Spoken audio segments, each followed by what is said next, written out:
एक जंगल में एक दुष्ट और लालची भेड़िया रहता था। एक दिन उसने एक हिरण का शिकार किया। शिकार के बाद पर वह अपने लालच पर नियंत्रण नहीं रख पाया और जल्दी जल्दी उसे खाने लगा। इस जल्दीबाजी में एक हड्डी उसके गले में अटक गई। हड्डी अटक जाने पर वह बहुत परेशान हो गया। अब उससे न कुछ खाते बन रहा था, न ही पीते। उसने बहुत कोशिश की कि किसी तरह हड्डी उसके गले से निकल जाए, लेकिन सारी कोशिश बेकार गई। अंत में उसने किसी से सहायता लेने का विचार किया। वह सोचने लगा कि ऐसा कौन है जो उसके गले से हड्डी का टुकड़ा निकाल सकता है। कुछ देर सोचने पर उसे सारस का ध्यान आया। सारस की लंबी गर्दन और चोंच थी। वह उसके मुंह में अपनी चोंच घुसाकर आसानी से हड्डी निकाल सकता था। बिना देर किए भेड़िया सारस के पास पहुंचा और बोला, सारस भाई, मेरे गले में एक हड्डी अटक गई है। क्या तुम अपनी चोंच से वो हड्डी निकाल दोगे? मैं तुम्हारा बहुत एहसानमंद रहूंगा और तुम्हें उचित इनाम भी दूंगा।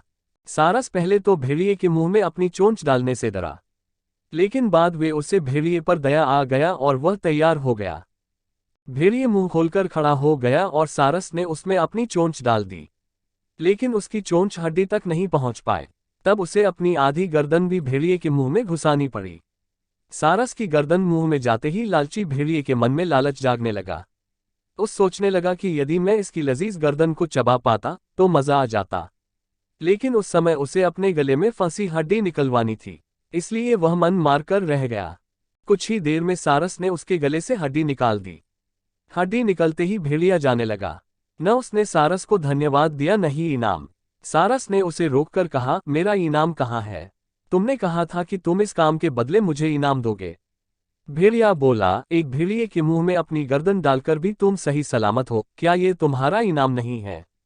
इतना कहकर भेड़िया चला गया और सारस मुंह लटकाकर खड़ा रह गया। सीख, लालची और दुष्ट व्यक्ति से कभी कृतज्ञता या पुरस्कार की अपेक्षा नहीं करनी चाहिए।